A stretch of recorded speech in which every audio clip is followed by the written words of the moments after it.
I thought I'd take a few minutes here and talk about parents and Web 2.0 technologies. This is a PowerPoint presentation that I gave. So yes, you do have a PowerPoint presentation to sit through here. This is one that I gave in December of 2006, a few months ago. After my kids had been blogging for about 2 months, I invited parents or families to come in, not just parents, all of us to come in together in the early evening. And I'm just going to, rather than give you the presentation, kind of talk about what I talked about. So you'll see the PowerPoint going along. You can see what I probably talked about.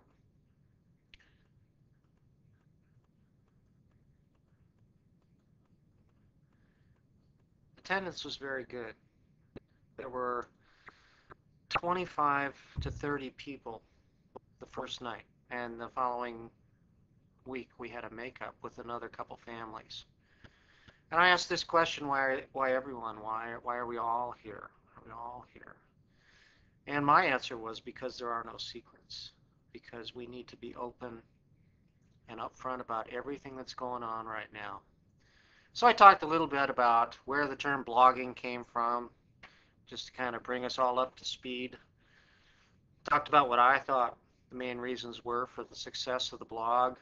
And then I got right into room12.com and basically started explaining to the parents how it works. And then I gave them a little look at what their child looks at when they log in. This is a screenshot of Billy's world, Billy being me, which my kids love. It's the inside joke because Billy is me, and Billy's in every math story problem we do. Um, and then I talked about a very exciting moment and played a podcast that Wesley Fryer gave in Austin, Texas, at a conference, and he read from Danielle's blog. Danielle being one of my students last school year, one of my third graders last year, and so Wesley posted a podcast, and of course talking about my class, and this was incredibly exciting to everyone in my class, and so I played it last year, and Danielle's mom happened to be in the room at the moment that I played that. She was helping out. It was a very powerful, powerful thing to hear a wonderful speaker, which Wesley Fryer is, talking about one of the kids in your classroom and the wonderful bit of writing she had done, and to imagine that he was saying this in Texas to a bunch of teachers. Very powerful stuff. And then I wanted to give the parents and the kids too a little bit of behind the scenes view. This is a screenshot of what an email notification would look like when one of my kids sends in a blog article to be published. This was from Logan, and down here is where he wrote about it. His writing, he's talking about glazing or firing things in a keel, and the word is kiln, of course. And so I looked at his article. This is the database, and this is what he wrote. And I decided to leave him a comment. And so I said, "Hi, Logan, the word is kiln. Fix and request publishing again, Mr. A." So the next time Logan logged in, he saw this. He saw, first of all, that his article was not published on his blog. So he would look up his article and say, "What's the problem?" And there it is.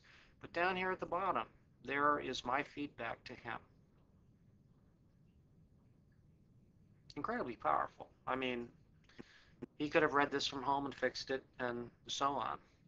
Uh, he was itching to get over there and fix this right after the PowerPoint presentation, and he did.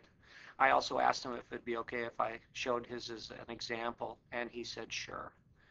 Um, and then we talked about safety. I gave parents my idea of how we keep it safe, a whole bunch of bullet points, but then emphasized that it is just not perfect, and that the only way it can be safe is by education, through education.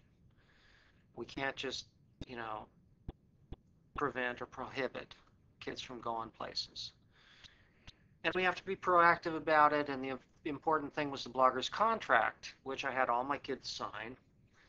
And it's available from our blog at room12.com if you're interested in looking this up. It's interesting that I just had my kids and me sign this. I didn't ask the parents to be involved at this point.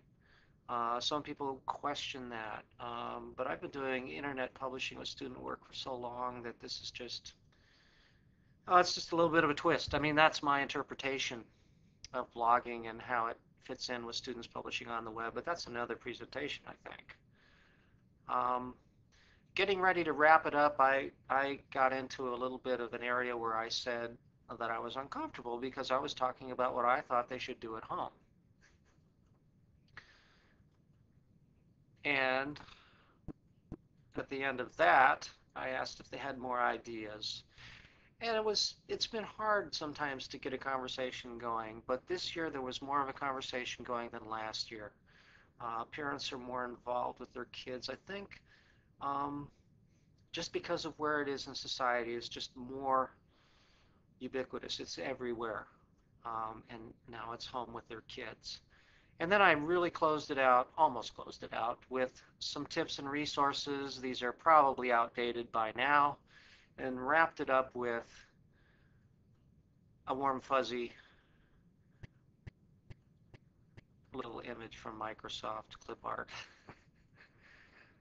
I wonder how many of the pictures would be reversed if it were real life. Would we see the kid with the laptop and the parent reading the book? And of course, being a good modeler, and my kids were just learning how to do PowerPoint presentations at this point in the school year. So we have to close with credits and thank yous. And since it was early December, I closed with a little seasonal happy holidays. This was a very positive thing to do with my families. I promised them back then that we would do another one in the spring. Well, I have 2 months to go in the school year, so I better get cracking. And we will have another parent family night or just family internet night.